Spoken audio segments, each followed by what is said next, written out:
mo kí gbogbo ọmọ Yorùbá jákèjádò àgbáńlá ayé àtẹ̀yin tẹ́ kìí ṣe Yorùbá ṣùgbọ́n tẹ́ jọmọ Nàìjíríà tẹ́ gbọ́n gbà tí tó yẹ ọ̀rọ̀ tí mò ń sọ jáde lẹ́nu tó yẹ yín mo kí gbogbo yín bí lóòdùn tó de òrójú kò síbi tá ti rọmọ tálákà tí ó ròde ẹmu ìrọ̀rùn igi báyìí ní ìrọ̀rùn ẹ̀yẹ epo ló dìtámì ìgbé ayé wa ní Nàìjíríà ọ̀rọ̀ epo lórílẹ̀‐èdè yìí wọ́n fowó kún là ń gbọ́ wọ́n fowó kún nìkan ló ń ṣẹlẹ̀ wọ́n yọ owó kù nínú ẹ̀ kò ṣẹlẹ̀ rí wọ́n ti yan owó ìrànwọ́ epo wọ́n yọ subsidy látọdún kan àtòṣù bíi mélòó ìgbé ayé wọ yàtọ̀ sí bó ṣe wà tẹ́lẹ̀tẹ́lẹ̀ kò dáa ju bó ṣe wà tẹ́lẹ̀ lọ kò bẹ́tà bó ṣe wà tẹ́lẹ̀ worst sí ni. Now Dangote wá gbé NNPC àtàwọn independent marketers lọ sílé ẹjọ́ àlàyé rẹ̀ kò láǹ wá lọ títí nú ó lè pọ́n bẹ́ńlẹ̀ NNPC ò patronize òun because a ti ṣàjọyọ̀ nínú oṣù tó kọjá sóṣù yìí ayọ̀ abara kínkín ayọ̀ ń wọ̀ kalẹ̀ ayọ̀ tí ò tiẹ̀ kúṣù ni lọ́kàn wa epo tó wọ́n kò sí lórí Dangote tí ò tí ì bẹ̀rẹ̀ iṣẹ́ refinery Dangote tí ò tí ì bẹ̀rẹ̀ iṣẹ́ lọ́ba di pé wọ́n ti gbéye àgbá epo báyìí síbẹ̀ o wọ́n ti ń refine iye báyìí o wọ́n ti refine iye báyìí tán òkú kan máa gbépo lẹ́nNPC bá yọjú wá tú wọ́n lépo tí Dangote bá ń refine o àwọn làwọn máa jẹ́ sole distributor lẹ́yìn ìgbà táwọn bá gbé epo táwọn sáàfù gbogbo ilé epo àwọn lẹ́yìn ẹ̀ làwọn ó tó tà fún independent marketers yarí pé àwọn ti sanwó sílẹ̀ láti gbé epo àwọn ò répo gbé NNPC ò fáwọn láǹfààní wọn fáwọn láàyè láti dùnádùrà pẹ̀lú ilé ìfọpo Dangote ọ̀dà náà èèlò lẹ́ẹ̀tẹ̀po Dangote ní NNPC àti federal government ní yóò fáwọn price ẹ̀yin independent marketer èèlò lè pọ́n láwọn ọ̀mọ̀lẹ́ sọ o àfi tí Dangote bá fi price ẹ̀ síta o àti tí Dangote bá gbà wá báyìí NNPC ó gbà wá báyìí federal government ò tì wá wájú àwọn independent marketer ò só gbà wá sẹ́yìn wọ́n ṣà ń tì wá dà wá ríboríbo ọkàn wa ò stable ilé ayé ò stable fún wa so nínú apá kìíní tí mo ti sọ̀rọ̀ nípa pé Dangote gbé àwọn èèyàn yìí lọ sílé ẹjọ́ mo ń ka suit yẹn lọ́wọ́ ń bọ̀ ni níbi tí mo déṣẹ́ ìgbàgbé níbi tó ti sọ wípé ilé ẹjọ́ láti dá sí bí wọn ò bá fẹ́ kó wọn jẹ gbèsè torí pé ọjà tí ń bẹ ńlẹ̀ ní ìsìn ó lọ bí 500 billion naira ńgbà tó ń wá lépo ńlẹ̀ NNPC ò gbé independent marketer ò gbé kàkà kí wọ́n gbé ṣínà tó ń fọpọ́ wálé látòkè òkun wọ́n tó ń import epo ni ìbáwo wá ni àjọ tí ń ṣe àbójútó epo rọ̀bì lórílẹ̀‐èdè yìí yóò ṣe encourage local refinery pé ó yẹ káwọn fọpo wa lábẹ́lé kó lè dín wàhálà wa kù kó lè dín owó tà ń ná kù tí wọ́n tún wá encourage àwọn tí wọ́n tún ń lọ képo wálé látòkè òkun oníkálọ́ rọrùn fóun láti máa rà ní náírà lọ́wọ́ àwọn èèyàn kó wọn máa yọ charges bíi POS lórí ẹ kúkú gbọ́ fídíò fúnra lára yín ẹ gbọ́ bí tí Dangote ti ń sunkún tó ti ń lament ń pé káwọn independent marketers kí wọ́n mà jẹ́ kó wọ́gbó kí wọ́n mà patronize o ibi tá a dé ni the plaintiff expresses distress stating that its investments are at risk unless the court intervenes to declare that NNPCL is not fulfilling its statutory responsibilities under the PIA by encouraging, that is, Petroleum Industry Act, by encouraging local refineries, but instead issuing import licenses for petroleum products. Question tí mo fẹ́ béèrè ńbẹ̀ ni pé ṣé wọ́n ti issue license fún wọn kó tó di pé Dangote parí refinery ẹ̀? Bọ́ba wa jẹ́ bẹ́ẹ̀ ni sọ́fẹ́ kan sọ license tán sanwó rọ̀gùnrọ̀gùn fún sọ́fẹ́ kan sọnù ni kàn má gbèpò máa ń torí tiẹ̀, because àwọn bẹ̀yìn ò yé mi. Then the plaintiff further alleges a grand conspiracy and concerted effort by international oil companies, IOC, and interests in collaboration with the defendants, who are reportedly displeased with the presence of an indigenous refinery in Nigeria capable of addressing the energy crisis and bolstering the economy. Now, àjọ elépo àgbáyé, international oil companies, ó ní wọ́n kòlábò pẹ̀lú àwọn marketers lórílẹ̀‐èdè Nàìjíríà pé collaboration wọn kò fi ìfẹ́ local refineries sáwọn marketers wa lọ́kàn. No, èèyàn kọ́ ni yóò fìfẹ́ nǹkan sí èèyàn lọ́kàn, ẹni tí ń tajà ni yóò mú nǹkan tí ń tà wá available fáwọn èèyàn at affordable prices, not by monopolizing the market. Kéèyàn kàn fẹ́ jẹ́ gàba wípé àfẹ́mí èmi mo gbọ́dọ̀, kò gbẹ́ni kankan débi kankan, kẹ́nìkan máa sọ́ra rẹ̀ dolówó at our own expense, kò lọ títí ní jẹ́ bẹ́ẹ̀.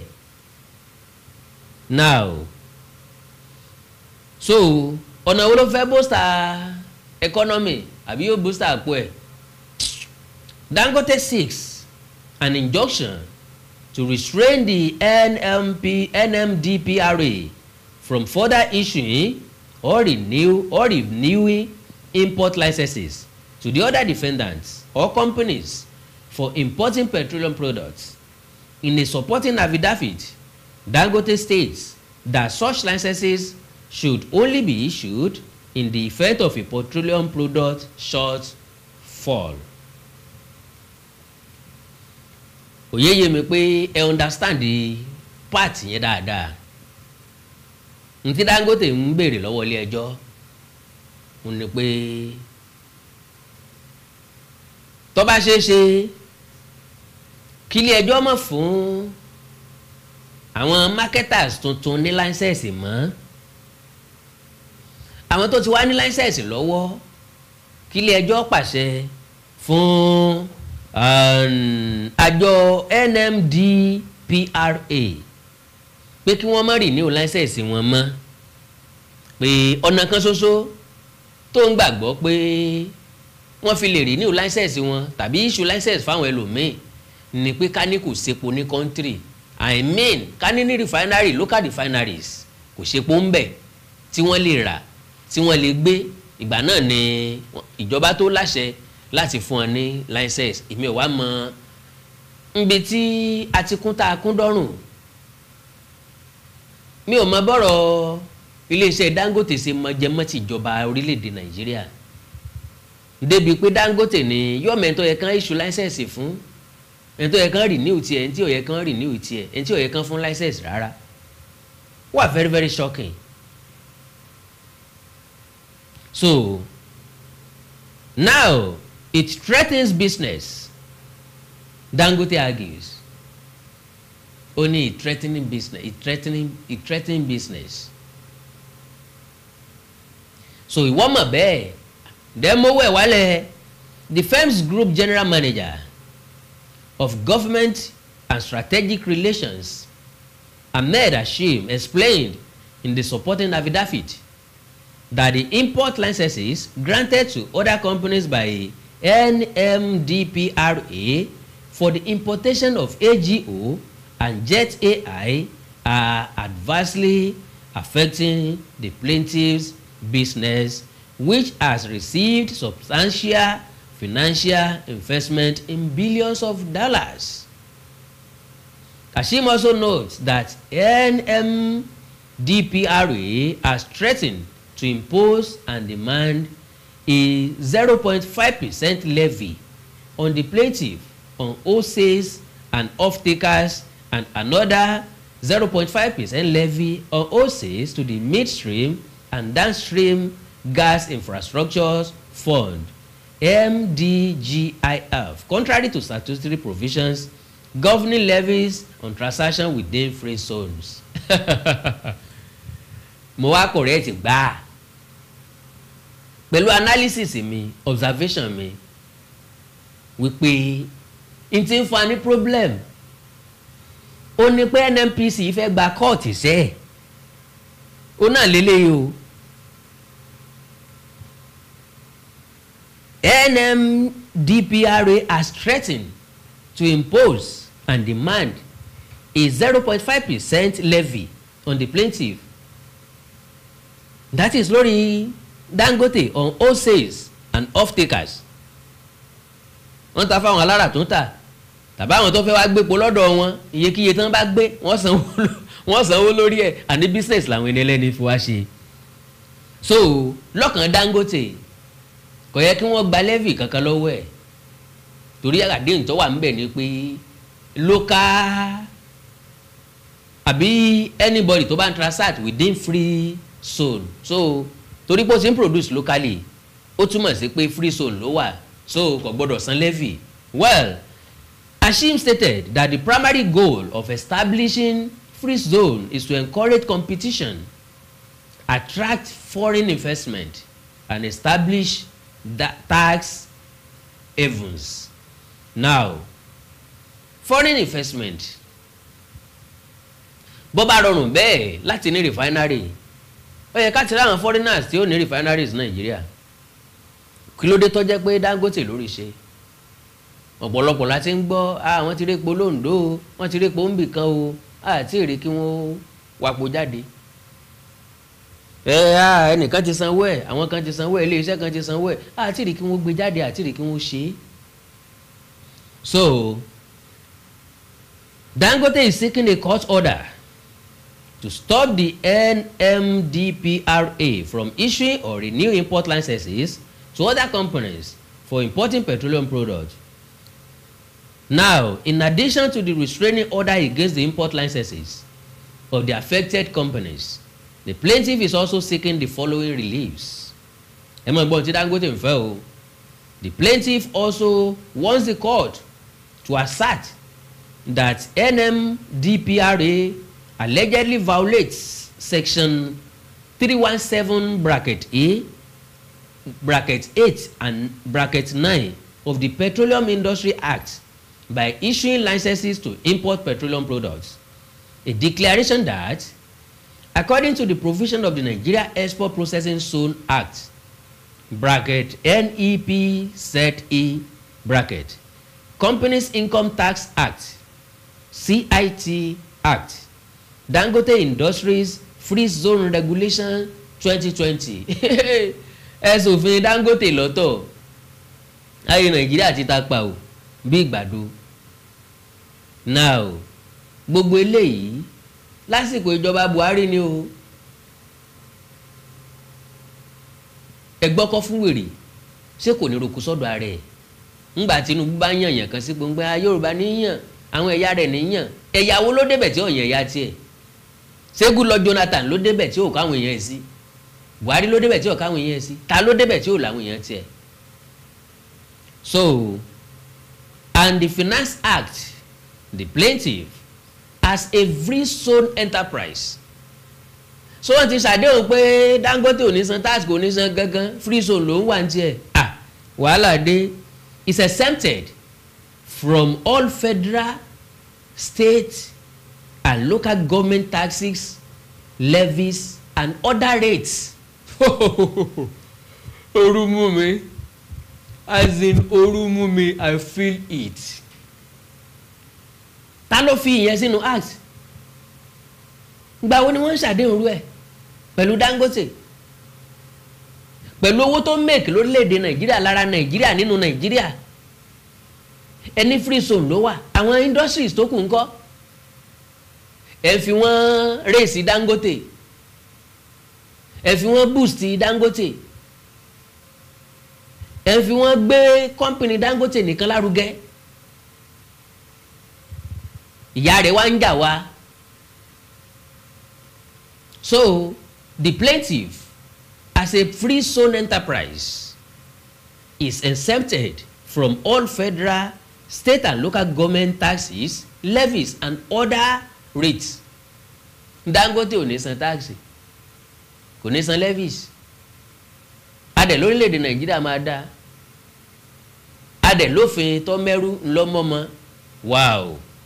Okay o, ẹ máa gbọ́ o. A declaration that is against the NEPSA Act, CIT Act, Finance Act, and Dangote Industries Free Zone Regulation 2020, as well as legislative intent for the first defendant to impose or threaten to impose an additional financial obligation of a 0.5% levy meant for off-takers of petroleum products directly and an additional 0.5% wholesale levy in favor of the midstream downstream gas infrastructure fund on the plaintiff. Well, in order of mandatory injunction directing the first defendant to immediately withdraw all import licenses issued to the second to seventh defendants and companies other than the plaintiff and other local refineries for importing refined products into Nigeria, petroleum products into Nigeria.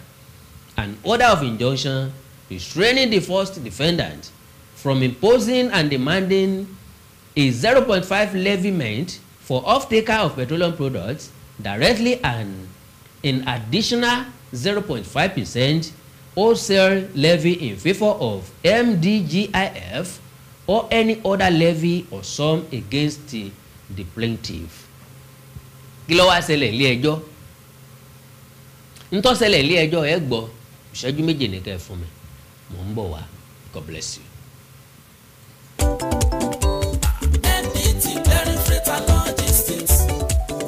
Iṣẹ́ wọn dára, wọ́n ká sọ́sọ́ wọn kárí ayé. NDT clearing freight and logistics. Bá a ṣe kárí ayé bẹ́ẹ̀ ni òye iṣẹ́ yé wa. Cargo services wá dúró tán láti Nàìjíríà. A ó bá yín gbé nǹkan ránṣẹ́ sí àwọn èèyàn yín ní Europe, UK, US, Canada, Asia lọ bẹ́ẹ̀. Gààrí, epo pupa, ẹ̀gúsí, ẹja gbígbẹ, ìgbín, irú, àpọ̀n, aṣọ, ìlẹ̀kẹ̀, àwọn ìwé tó ṣe pàtàkì àti bẹ́ẹ̀ bẹ́ẹ̀ lọ. Kò tán síbẹ̀. MDT clearing services lékè téńté. Àṣẹ tó ń tẹ̀jọba tá a gbà. Ó mú àwọn èèyàn yàn wá láàyò láti port. Ọwọ́ kan ni MDT á clear kọ̀ńténà yín jáde fún yín. Bó ṣe kọ̀ńténà tó kún fún káà lóríṣiríṣi tàbí ohun mìíràn. Àwọn òṣìṣẹ́ wa kọ̀ lálá. Professionalism wa kò lẹ́gbẹ́. MDT doorstep delivery service náà ò gbẹ́yìn. Níbikíbi lágbàáyé àwa gbé ọjà yín fún yín lẹ́nu ọ̀nà yín. MDT tún bá ní ìrajà. Product sourcing ìyẹn ni pé à á ràn yín lọ́wọ́ láti ra ohun tí ẹ fẹ́. À á sì fi ránṣẹ́ sí yín ní kánmọ́ kóbó. Ní MDT clearing freight and logistics. Akájú ẹ̀ àtò àlétò iṣẹ́ wa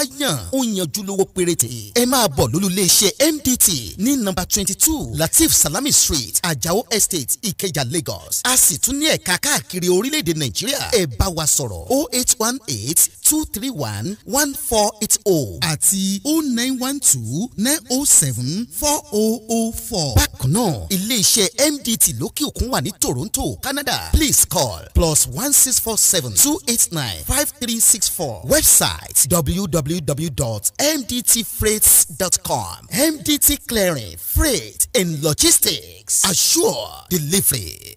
mo kí gbogbo etí tó ń gbọ́ wa nílé mo sì kí gbogbo ojú tó ń wò wá nílé pé ojú tẹ fi ń wò wá ò ní fọ́ etí tẹ sì fi ń gbọ́ wa ò ní di. orúkọ tèmi ni Godwin tí gbogbo ẹ̀yin èèyàn mọ̀ sí ìyá Ìjẹ̀bú gẹ́gẹ́ bí ẹ ṣe mọ̀ ní ìṣe wa wípé ìlera yín òun ló jẹ wá lógún a tún ti dé bí a ṣe ń dé o. gbogbo ẹ̀yin tí ẹ ní ìṣòro tó jẹ́ pé ọkùnrin tó dàbí obìnrin nínú ilé, ọkùnrin tí ò lè ṣojúṣe ẹ̀ pẹ̀lú ìyàwó ẹ kàn sí iléeṣẹ́ Godwin. ẹ̀yin tó jẹ́ pé pépà lẹ máa kà lálálẹ́ ẹ má ka pépà mọ́ ẹ kàn sí wa. a ní pákéjì oríṣiríṣi fún yín, a ní 3-in-1 a ní 2-in-1 fẹ́yìn ọkùnrin tó lè jẹ́ tó máa jẹ́ kẹ́ ṣe bó ṣe yẹ kẹ́ ṣe. bákan náà ni ìṣòro tí a ń pè ní arthritis yìí ó ń ṣọkùnrin ó ń ṣobìnrin, orúnkún ríro, ìbàdí ríro, ọrùn ẹsẹ̀ ríro, ẹlòmíì ó lè jẹ́ osteoarthritis lónìí, ẹlòmíì rheumatoid arthritis, ẹlòmíì ìdẹ̀rẹ̀ kò ní lè bẹ̀rẹ̀ mú nǹkan lẹ̀, ẹlòmíì ò lè bẹ̀rẹ̀ kírun, ó ṣeé ṣe kó jẹ́ sciatica ni, ó ṣeé ṣe kó jẹ́ lumbar spondylosis ni, ẹlòmíì ìdẹ̀rẹ̀ arthritis ni. tó bá ti di pé ìbàdí ń ro ẹ̀ ò lè bẹ̀rẹ̀, ẹlòmíì orúnkún ríro, ẹlòmíì ẹsẹ̀ á máa gbóná, ẹlòmíì àpapọ̀ rẹ̀ á máa gbóná, ẹlòmíì ẹsẹ̀ á máa gbọ̀n, ẹlòmíì ara á máa tá, orí á máa tá, àpapọ̀ ara á máa tá. ẹ kàn sí iléeṣẹ́ Godwin ìyá Ìjẹ̀bú. ẹlòmíì ò lè fojú ọwọ́ ẹ̀ báyìí, gbogbo ọwọ́ á máa ró, gbogbo ẹ̀yin tẹ́ tí ń lò náà ẹ máa jẹ́rìí sí. ẹ kàn sí iléeṣẹ́ Godwin ìyá Ìjẹ̀bú. bákan náà ni àwọn èèyàn tó ń tọ̀ ìtọ̀ àtọ̀jù yìí ó ṣeé ṣe kó jẹ́ pé prostate enlargement ni. fún ẹ̀yin ọkùnrin tẹ́ ti lé lọ́mọ 40 ọdún tẹ́ bá ní prostate enlargement ẹ lè máa tọ̀ léraléra, ẹlòmíì ò ní rí tọ̀tọ̀ rárá, ẹlòmíì ìdẹ̀rẹ̀ tó bá fẹ́ tọ̀ á máa ní ìrora, ẹlòmíì ìdẹ̀rẹ̀ kó tó débi tó máa tọ̀ sí ìtọ̀ ìtì máa jábọ́. ṣùgbọ́n obìnrin ní a máa tọ̀ léraléra kó tó débi tó máa tọ̀ sí ìtọ̀ ìyá ti máa jábọ́. ó ṣe é ṣe kó jẹ́ weakness of bladder làwọn ní, àbí kó jẹ́ infection, àbí kó jẹ́ diabetes insipidus tí a mọ̀ sí àtọ̀gbẹ. ìyẹn náà lè fà á ká máa tọ̀ púpọ̀ jù. ẹ kàn sí iléeṣẹ́ Godwin ìyá Ìjẹ̀bú. èyíkéyìí tó lè fà á kẹ́ ẹ máa tọ̀ púpọ̀ jù ara iṣẹ́ wa ni, lára iṣẹ́ tèmi jogún látọ̀dọ̀ bàbá mi. àtọ̀jú yín gbogbo ẹ̀ ó sì padà sí àyè ẹ̀ bó ṣe tó àti bó ṣe yẹ. bákan náà ni àwọn tó ní hepatitis, ooru inú ẹ̀dọ̀ ni. ṣùgbọ́n tí hepatitis bá ti pẹ́ lára ó lè ba ẹ̀dọ̀ jẹ́, ó lè fà á kéèyàn ní enlarged liver, ó dẹ̀ lè fa oríṣiríṣi ìṣòro sí ẹ̀dọ̀ yẹn. ẹlòmíì á máa ní àmì bí kínú máa dùn, bí kójú máa pọ́n, kítọ̀ ẹ̀ máa pọ́n. ẹlòmíì dẹ̀ kò ní rámì rárá, bóyá lọ ṣàyẹ̀wò wá kàn sọ fún pé ó wà positive ẹ kàn sí wa. ẹlòmíì ìdẹ̀rẹ̀ ó lè jẹ́ liver cirrhosis lòun ní, èyíkéyìí tí ẹ ó ìbàjẹ́ ẹ kàn sí iléeṣẹ́ Godwin ìyá Ìjẹ̀bú. bí mo ṣe sọ̀rọ̀ ẹ̀yin tẹ́ ní prostate, ó jẹ́ prostate enlargement ni, ó jẹ́ prostate cancer ni, ẹ kàn sí wa. pẹ̀lú ògo Ọlọ́run ẹ lè rí bákan náà mọ́. mo ti sọ fún yín gbogbo ìṣòro yòówù kẹ́ni ewé àti gbòpọ́nbélé tí àwọn bàbá wa ń lò láyé àtijọ́ tá a ti gbé kalẹ̀ lọ́nà ìgbàlódé tó sì ṣe bẹbẹ lágbára, òun là ń lò fún ọmọdé àti àgbà. ẹ kàn sí wa ẹ ní kábàámọ̀ pẹ̀ ṣe bẹ́ẹ̀. ẹ̀rọ ìbánisọ̀rọ̀ mi ni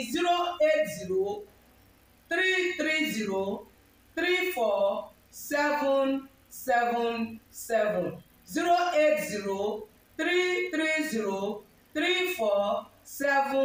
08033034777. ẹ bá wà lamẹ́ríkà, kẹ́ ẹ wà ní Spain, kẹ́ ẹ wà ní UK, ibikíbi tẹ́ ẹ bá wà, ó jẹ́ Canada ni, ó lè jẹ́ Port Harcourt ni, ó jẹ́ Abuja ni, ibikíbi tẹ́ ẹ bá wà ẹ kàn sí iléeṣẹ́ Godwin ìyá Ìjẹ̀bú.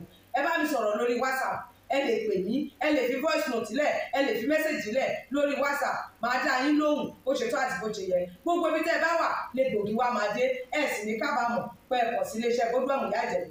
ẹlòmíì àpapọ̀ ara ẹ̀ á máa kú, kí ló fà tápapọ̀ ara fi ń kú? ẹ kàn sí wa ẹ máa mọ̀. ẹlòmíì ọrùn àdédé máa steve, ẹlòmíì àyà ló máa dùn, ẹlòmíì ẹ̀gbẹ́ ló máa dùn, ẹlòmíì á máa wúkọ́, ó lè wúkọ́ kókó ti wà lẹ́nu ẹ̀ tipẹ́tipẹ́ tí ò sì ní lọ. ẹlòmíì ìdẹ̀rẹ̀ ó máa ní ìṣòro àti breathe in oxygen, breathe out carbon dioxide. àwa máa ní ìṣòro, a máa ní kàtà gbogbo ìgbà. kí ló fà á? ó ṣeéṣe kó jẹ́ asthma ni, ó ṣeéṣe kó jẹ́ bronchitis, ó lè ṣeéṣe kó jẹ́ pneumonia cough ìwọ ní. tó bá ti kàn sí wa, èyí tó bá jẹ́ nú ẹ̀ ló máa determine irú egbògi tá a lè kẹ́ra láti lè ṣe wa. ẹ ṣe mọ̀, mo ti sọ fún yín o. ẹ̀rọ ìbánisọ̀rọ̀ wa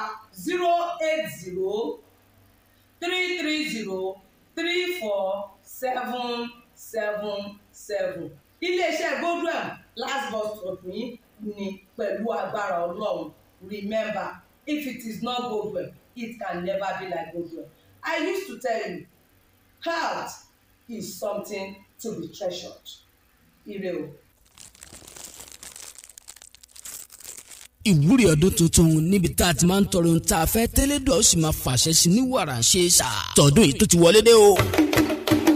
ọ̀wọ́n rin ọmọ aṣẹ́gilájẹ́ ẹ̀là àwòrí ọmọ làkúlà sọ̀rọ̀ ọ̀gbìngbìn kan gbogbo wọn gorí ìrókò wọn ń pariwo ajé tantan gbogbo ẹ̀dá yìí pátá tó fẹ́ bẹ́gbẹ́ pé làlùyọ lẹ́nu iṣẹ́ ò fẹ́ máa rí tajé ṣe kó o ṣòwò kó o bóde pàdé ìṣègùn ọ̀tá lójú ayé àti lójú ọ̀run ẹni tó ń wá ọmọ lọ́jọ́ tó ti pẹ́ ìjákulẹ̀ lórí ìwé ìrìnnà ní gbogbo ìgbà ò ti ń rí jẹrímu tẹ́lẹ̀ ṣàdédé ní gbogbo nǹkan lọ́bìrìbì tètè máa bọ̀ níbi ìwúrí ọdún tuntun yìí èyí tó máa wáyé fún ọjọ́ mẹ́rìndínlógún gbáko ní dẹ̀sẹ̀mbà ọdún tá a wà yìí kó wá tọrọ gbogbo ohun tó fẹ́ fún ayé rẹ ní ti dáadáa káwọn alálẹ̀ ó sì máa fàṣẹ sí lójú ẹsẹ̀ àwọn tó wá lọ́dún tó kọjá ohun tí wọ́n fẹ́ ti tó wọn lọ́wọ́ wọ́n ti ń gbé ìgbésí ayé ìrọ̀rùn báyìí ìwọ náà má ṣàfira ẹ̀ wá gbọ́ o ẹ̀yin tẹ́ bá wà lọ́nà tó jìn lórílẹ̀‐èdè Nàìjíríà àtẹ̀yin tẹ́ wà ní èyíkéyìí orílẹ̀‐èdè ní Áfíríkà tó fi mọ́ ẹ̀yin tẹ́ wà nílùú òyìnbó tẹ̀lé ráàyè wá síbi ètò yìí físíkàlì ẹ̀ má fòyà ṣẹ́rí bí ìwúrí ọdún tuntun yìí bá ti ń lọ lọ́wọ́ ní December a ó máa ṣe fídíò kọ́l pẹ̀lú yín tí kálukú dẹ̀ máa ṣe ìwúrí rẹ̀ lẹ́yọ kọ̀ọ̀kan ní èmi kan ìwọ kan tó lóyìnbó ń pè ní one-on-one táṣe ó dẹ̀ máa gùn lójú ẹsẹ̀ privacy yìí jẹ́ wá lógún gidi gan ni o àwọn tí yóò máa súre fáwọn èèyàn níbi ètò yìí mímọ́ ni gbogbo wọn wà àwọn alálẹ̀ ló ń gbẹnu wọn ṣàṣẹ elédùà ló fi ṣẹ́ rán wọn ó yá tó bá wà ní Nàìjíríà tàbí any country ní Áfíríkà bó sì jẹ́ lóyìnbó ló wà tètè pé àwọn hotline wa yìí kó book sílẹ̀ +2349 1504 91170 tàbí +2349 1504 91169 tó fi mọ́ +2347 0318 54347 ẹ̀yin tẹ́ ẹ bá wà ní ìpínlẹ̀ Ògùn àtàgbègbè ẹ̀ lè kàn sí ilé iṣẹ́ wa láti lọ book a wà ní number 55 OEA compound along Old Ondo Benin Express Road adjacent Bena Farm Junction Ìjẹ̀bú Ìlẹsẹ̀ nípínlẹ̀ Ògùn tàbí kẹ́ ẹ kàn sí OEA Herbs and Scrub Spices lórí Facebook @OEA_Aba lórí Instagram wẹ́bsáìtì wa ní www.oea/aba.com email address wa ní appscrubs2019@gmail.com níbi ìwúrí ọdún tuntun tó máa wáyé ní December ọmọọba Ọlámilékan Olówu aláṣẹ OEA Herbs and Scrub Spices ló wí pé tèmi tiẹ̀ ò ní ṣòro ṣe o èéṣẹ́. ẹ káàbọ̀ padà Ọlọ́run ní jẹ́ kọ́rọ̀ gbogbo á ṣòro ṣe lágbára Ọlọ́run ṣùgbọ́n ẹnu ọ̀ni lọ ní mú kọ mẹ́jẹ téèyàn bá ní gbà téèyàn bá ní fẹ́ béèyàn bá ti ń tàka òsì dànù kó máa gbé ìgbésẹ̀ lórí ẹ̀ ọ̀pọ̀lọpọ̀ àwọn èèyàn ní kojú ìṣòro kan àbí kejì spiritually ọ̀pọ̀ ní màmú bọ́ ọ̀pọ̀ ní wojú Ọlọ́run fún nǹkan ara ń fẹ̀tọ́jú ara ń fájò rí i dájú pé ó nípa àtìpín níbi ìwúrí ọdún tí iléeṣẹ́ OEA Herbs and Scrub Spices tí wọ́n gbé kalẹ̀ ìwúrí ọ̀hún máa wá fún dídí ọjọ́ 16 gbáko mo tètè dé mo ráyọ̀ mo pẹ́ lẹ́yìn àánú sèmi gbìyànjú láti nípa àtìpín bẹ̀ ọ̀rọ̀ Dangote tó pe àjọ NNPC tó pè wọ́n lẹ́jọ́ NNPC nìkan kọ́ o bíi iléeṣẹ́ méje náà pè lẹ́jọ́ iléeṣẹ́ àkọ́kọ́ tán pè lẹ́jọ́ ní àjọ tó ń fún ẹnikẹ́ni tó bá fẹ́ nípa àtìpín nínú epo kíkó wọlé látòkè òkun tí wọ́n ń deal pẹ̀lú epo rọ̀bì tí wọ́n import epo tán import refined product látòkè òkun àwọn méje náà ni NNPC gbé lọ sílé ẹjọ́ so pé kílé ẹjọ́ báwọn fòfin dè wọ́n so fáàtà ní local refinery tí wọ́n dẹ̀ lépo lọ́dọ̀ kí wọ́n máa patronize ilé epo abẹ́lé ìmọ̀ ibi tí wọ́n ti ń force èèyàn láti rajà lọ́wọ́ èèyàn bí ó bá wù kálukú ló ti lè patronize business ló ti lè ra ọjà rẹ̀ àìmọye tí wọ́n ń tà ní Nàìjíríà tẹ́lómi wá lọ sí China tẹ́lómi wá lọ sí Japan kálukú láǹfààní láti rajà níbi tó bá wù ú ti Dangote refinery ní òye wa ti iléeṣẹ́ Dangote ní òye wa so máa gbọ́ o. At the mention of the case on Monday, plaintiff's lawyer George Ibrahim San told the court that there were moves to settle the case out of court. Iléeṣẹ́ Dangote ọ̀rọ̀ àìmọ̀ pé wọ́n ti rí pé kíní ọ̀nà owó síbi tí àwọn fẹ́ ọmọ tí yọ̀ dẹ̀ bí òní jọmọ rẹ̀ mo gbọ́n bì kan pé àwọn máa withdraw ẹjọ́ o but ẹ kọ́kọ́ gbọ́ báyìí náà Ibrahim ní, my lord, there is a development in this matter which the lead counsel James Omoja San has asked me to bring to the court's attention. At the time we were trying to serve the originating summons on the defendants, parties started discussing. Ibrahim then prayed the court for an adjournment to enable parties explore the settlement options.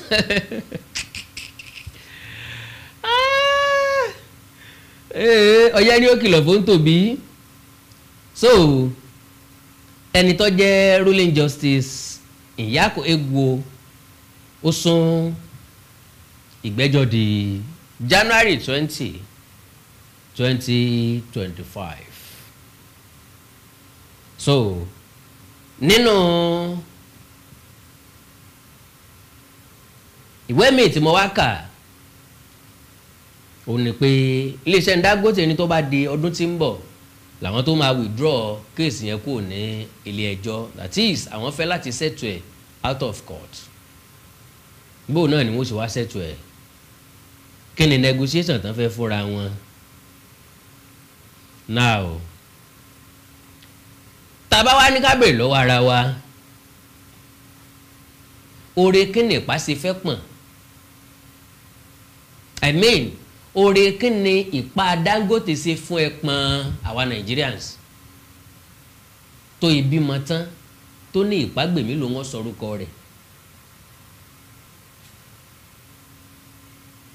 Oore kí wá lọ kéré Dangote ṣe fẹ́yìn wa tó ní dandan àfi kó wọ́n jẹ́ àtèkùrọ́.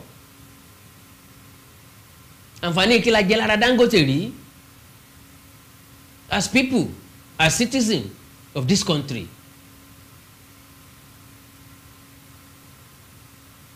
Dangote is a business entity that benefited from all of us and is still benefiting from us. Láì rí nǹkan kan san fún apàdà. So to the best of my understanding, ó yẹ kí Dangote ó múra fún competition. Ẹ má gbàgbé o, ìgbà tá àríyànjiyàn kọ́kọ́ bẹ̀rẹ̀ láàrin àwọn NNPC àti Dangote. Ntí Dangote sọ nípa àwọn fẹ́ break monopoly. Gbègbèsè tí NNPC fẹ́ gbé yẹn, wọ́n fẹ́ monopolize market ni. Táwa ló monopolize market nínú NNPC àti Dangote. Dangote tí ó sanwó orí kankan. From federal to state to local. Okay o. To the best of my own understanding, ẹ má jà sọ̀rọ̀ jù. Torí pé ẹni tí Dangote ó gbẹrù lọ́wọ́ ẹ̀ ni Dangote ń wá. Kí wá ní pa Dangote lẹ́kún? Kí ló dé? Tí ń sunkún ẹ̀yìn. Kí n tó tẹ̀ iwájú, mo fẹ́ kẹ́ ẹ gbọ́rọ̀ lẹ́nu Dangote fúnra ẹ̀. Yorùbá ní àmì kan ń tàgbà, akọni ò lójú ẹkún. Ó ṣe ni láàánú pé akọni Dangote bẹnu jẹ́, ó sunkún gan-an. Ẹ jáwọ́ Dangote. We are producers. I have a refinery. I'm not in the business of retail.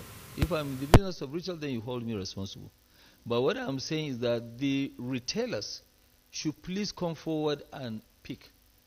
If they don't come forward and pick, what do you want me to do? There's nothing that I can do. So I am expecting either NNPC or the marketers to stop importing. They should come and collect. We have what they need. And, as they remove, I'll be pumping. I don't know whether you understand what it takes to keep 500 billion liters inside our tank. It's costing me money. Every day, if I will be able to collect the naira, I can actually charge somebody 32% in interest. So right now, that's what I'm losing. And you are talking about 500 billion. We don't print money. But the issue is that if they come and collect, then you will not see any queues in the filling stations. We have what it takes for them to come and collect. We are not retailers. We also don't have trucks to send. We have a factory where we can load. If they come and pick, they will go and distribute. And they've been doing that with importation. So if they have been doing that with importation, if it's true they are doing 55 million, I see no reason why they won't come and collect our own and distribute. Lo and behold, báyìí náà gbọ́dọ̀ lẹ́nu Dangote fún rẹ̀. Kí ló dé, kí ló ń ṣe? Ẹ má jàjẹ́ ọwọ́ gbó. Nígbà tá a lépo ń bí, tẹ̀ lọ rí epo wálé látòkè òkun. Kò dá bẹ́ẹ̀, oríṣiríṣi ọ̀rọ̀ ló ń sọ. Ṣé Dangote náà ò tí ì di kókó ajégunjẹran báyìí? Tí ọ̀yọ́nú sí ní tó kéré, tí ní tó pò rẹ̀ tó fẹ́ tó. Èmi believe pé gbogbo ẹni tí ń produce nǹkan láyé ni wọ́n máa introduce ní tí wọ́n ń produce fáwọn èèyàn. Whatever you are producing, you have to have marketing skills. Bí wọ́n gangan bá wá lè ṣe lọ́wọ́ àgbà àwọn marketers, wà wá àwọn sales reps. Àwọn yẹn ní ọmọ tí ojúlé dójúlé from door to door, cities to cities, town to villages. Ṣé rí product wa yìí o, ó dáa gan o, ojú ni wọ́n fi ń fọ̀, ẹnu ni wọ́n fi ń fọ̀, eyín ni wọ́n fi ń fọ̀, ojú ni wọ́n fi ń tún ṣe, aṣọ ni, kíní kan ni, tẹ́ bá lò àlòpẹ́ ni, ẹ kì í bọ̀ náà, ẹ cháàjì ẹ̀, kẹ́ bẹ̀rẹ̀ sí ní lò, wọ́n introduce ẹ̀. Bí iPhone bá release brand mi, bó la ṣe mọ̀ pa iPhone 16 ti jáde, wọ́n introduce ẹ̀ sí wa ní. Wọ́n wá show features sínú ẹ̀. Àwọn àǹfààní tẹ́ jẹ́ ń bẹ̀ lẹ́ẹ̀fi lọ kó rọ̀gùrọ̀gù lé lórí. Bí latest iPhone ti jáde o, I must buy am. Latest Samsung ti jáde o, I must buy am. Ngbà tá a bá rí functions ẹ̀, tá a rí bó ṣe rí pé fóònù bad gan, bó fóònù fine gan. Gẹ́gẹ́ bẹ́ẹ̀ ló ṣe kí Dangote náà ò ṣe. At least wọ́n mọ àwọn tó nílé epo tó pọ̀ ní Nàìjíríà, you can approach them. Kò gbọ́dọ̀ dé kí Dangote fúnra lára ẹ lọ, tàbí kó pe meeting àwọn tí ń tepo, ẹ wá ǹtẹ̀ wá lọ Sókótó rè lágbo Sókótó yín alépo ńlẹ̀, ẹ bá wa rajà. Àwọn tẹ̀ ń lọ bùrà lọ́dọ̀ wọn lókè òkun àǹfààní kí ni wọ́n ń ṣe fún yín? Ọ̀dà náà á dín díẹ̀ kó nu owó tẹ́ fi rà tí òfin ní bá tòkè òkun mu. Àjà wálẹ̀ ń bẹ̀ because èmi mọ̀ pé àwọn tí ń rà lókè òkun tán lọ import ẹ̀ látòkè òkun ọlẹ́s lọ́dọ̀ níbi tán ti ń rà ju ti Dangote tó wà ní Nàìjíríà lọ ni. Kò sẹ́ni tí ó fi ń tọ́lẹ̀ sílẹ̀ tí ó tún ṣe wàhálà lọ sílùú míì láti lọ képo wá, kò sí. So ọ̀pọ̀ pé wọ́n tún sanwó vessels, wọ́n tún sanwó gbá, wọ́n sanwó àwo, ó tún lẹ́sì ju ti Dangote lọ. What are we now talking about? Now ẹni tó jẹ́ NNPCL spokesperson,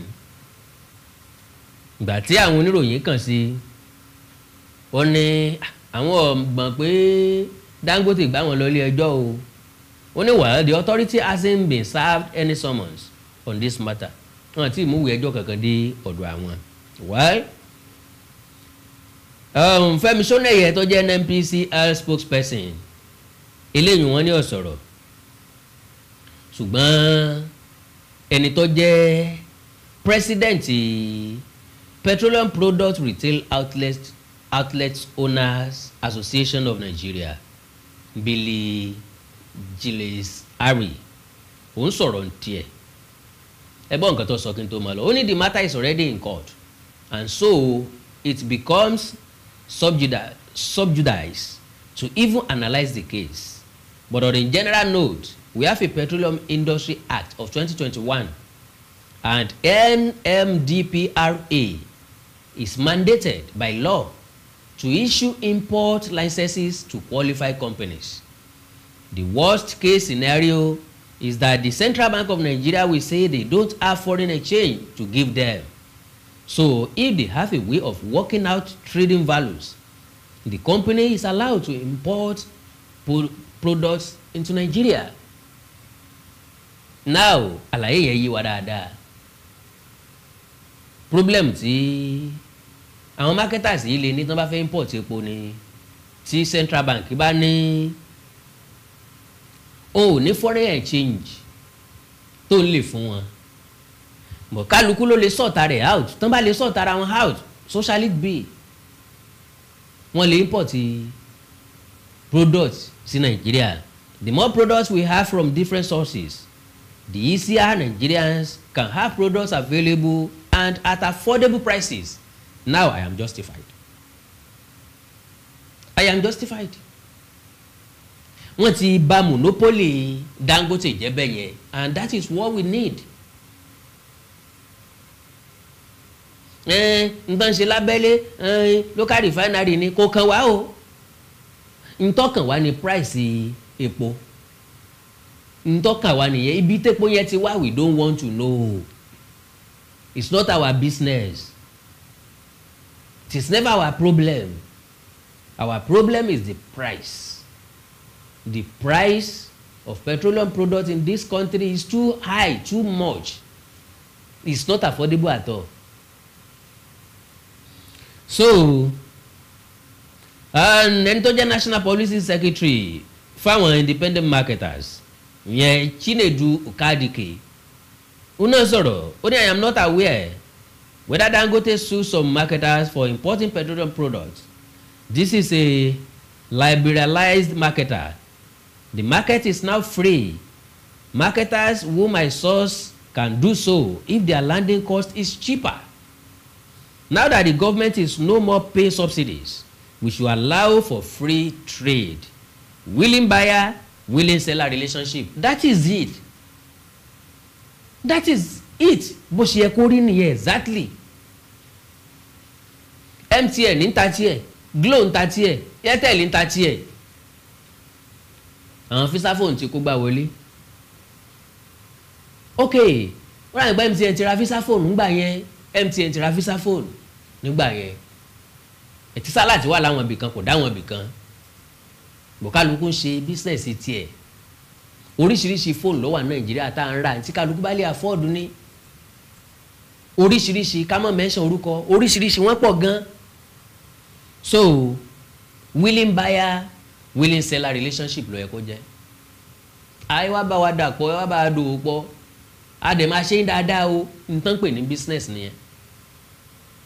Àyè wá bá wa rajà èyí tó jẹ́ pé jàyìn wọ́n lọ́dẹ̀ ni o ọ̀dà náà àmú wálẹ̀ èèlò lẹ́yìn àbí tẹ̀ sí ń rà 35 naira ni ọ̀dà tó bá jẹ́ bẹ́ẹ̀ àwa tà fún 37 naira tẹ bá sáfẹ́ lọ́ọ́ rábì tẹ ti fẹ́ ra náà ẹ wọkọ̀ lọ ẹ̀yin náà wòye tẹ́ fi wọkọ̀ lọ ẹ wòye tẹ́ fi lẹ́nìyẹn náà wà ó pé 2 naira náà ò tí ì bá àdìjù ó wà manageable like I said earlier tí mi ti gbọ́ nǹkan tẹ́ ni sọ mo ti mọ̀ wípé ibi tán ti import ẹ̀ yẹn ó wà cheaper ju tán fẹ́ rà lọ́dọ̀ Dangote lọ. Only those things that people are saying are rumours. Dangote has not sued anyone. Dangote sue èèyàn o ìwọ lọ gbọ́ o Dangote sọ fúnra lára ẹ o. Dangote is still maintaining his pact with NNPC and is not ready to sell to any other person until that pact is removed. Okay, so well Dangote okay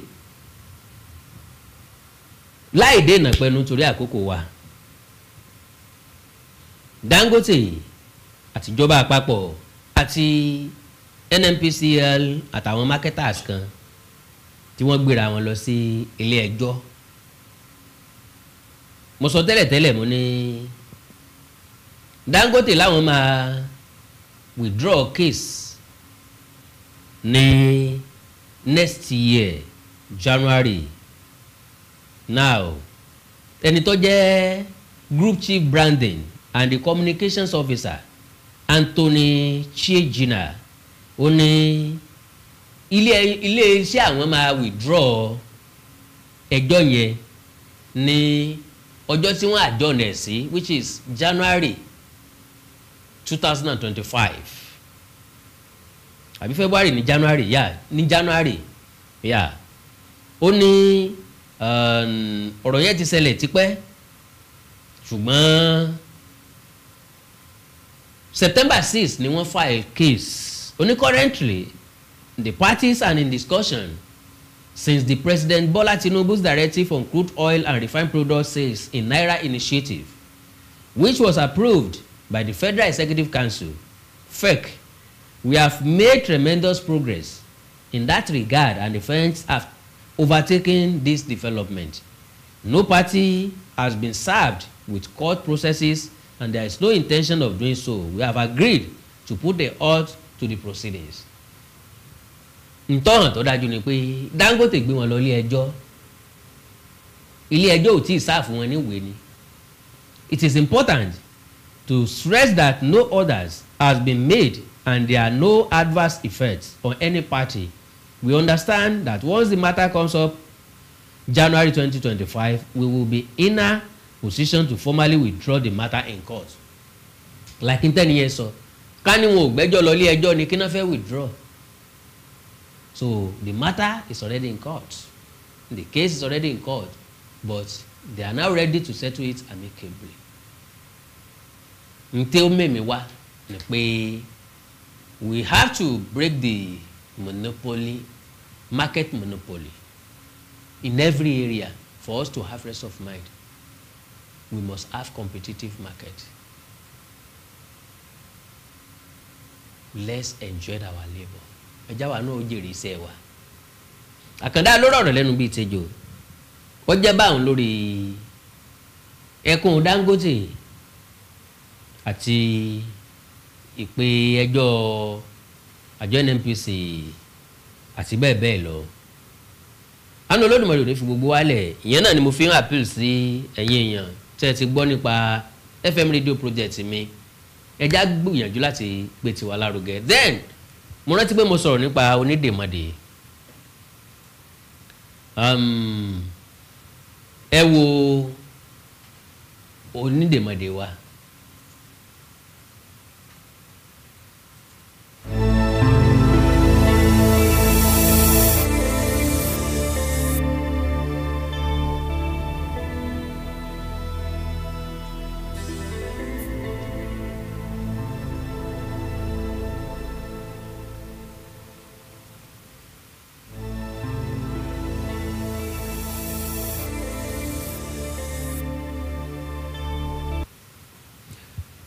Èdè àti àṣà Yorùbá ni ètò yìí ń gbé lárugẹ nílànà